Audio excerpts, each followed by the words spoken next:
Hello everyone, I'm Miguel González, 29 years old, a chemistry student at Freie Universität Berlin, and I'm here to share this homily. To use this gospel reading for today's homily was not that intuitive for me at the beginning. I even told Pater Max if I could change the reading a few weeks ago, but then I went ahead with this. Jesus is meeting with a multitude of people and telling them, "Blessed are the poor, the hungry," and they are indeed the poor and the hungry of Israel. I am a student, but thinking myself of being poor would not be accurate, at least not as a student in Germany. And I'm definitely not malnourished, just somewhat thin. Nevertheless, the phrase, "blessed are the poor," did stuck with me on a more intellectual, even spiritual level, after I went over the reading a couple of times. My experience as a student has always set me in a contradictory position. I should always be prepared on whatever topic I need to engage with, and at the same time, I know nothing about it. Having to live in that difficult reality started to condition my approach to studies in general. As I prepared for my master thesis, this contradiction was more and more tolling, to the point I would not ask for help to solve some trivial situations, since I should already know this. I will figure this on my own. This was a very wrong way of thinking indeed. As the master thesis project advanced, though, I had some experiences that started to open my way of thinking. I joined the SEAL team, the coaching group for students in our KSG, led by Karen. And I had the chance to not only learn about strategies to deal with productivity and procrastination, but also to recognize that it's very normal to doubt yourself as a student. That one should acknowledge and be at peace with the fact that we know nothing, and therefore we need to ask for help.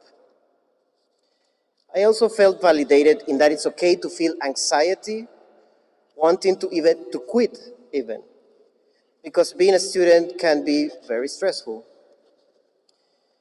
In my case, my stress manifested often in social seclusion, not wanting to even meet friends from my program, because I did not want to be exposed, even feeling like a fraud. Further conversations with my thesis advisor and this research group leader helped me to understand that we students do have the right to know nothing, and that we have people in our midst which are very willing to share what they have learned and that can actually help us in what we are dealing with.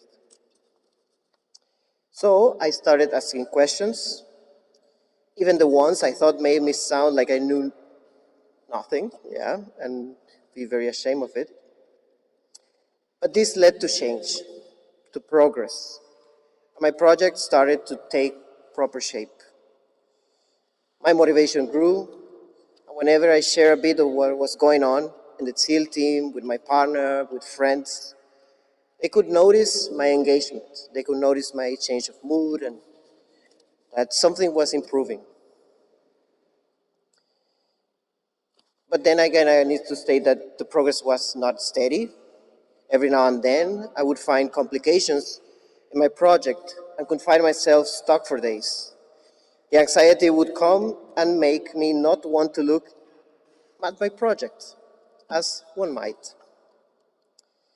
Eventually, I would face my project and ask again those questions, which became with the time easier to communicate.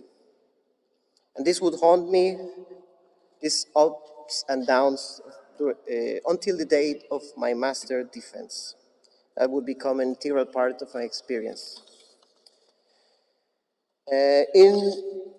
Also, I started to seek therapy on an individual basis. This became key to rounding up what I already learned in the SEAL team, in the sessions, and sharing with other people that it's okay to ask questions. It's okay to feel anxiety about this, especially in academia, where we are subject to peer review, so that our colleagues can verify our work, sometimes to correct, sometimes to contradict, but mainly to validate that we are doing things the right way. So I submitted myself to be reviewed, to be corrected, and be validated. A few weeks ago, I managed to conclude my thesis project satisfactorily, but the most important lessons were not explicit in my written documents. Blessed are you who are poor. Blessed are you who are weeping, says the gospel. I can perhaps think of these lines in this way. As soon as I recognize that I'm poor, either in experience or knowledge, I can open myself to learn and grow. As soon as I recognize that I'm weeping by experiencing anxiety, I can share my suffering and acknowledge that I am not alone. This is how I know that I'm blessed. Amen.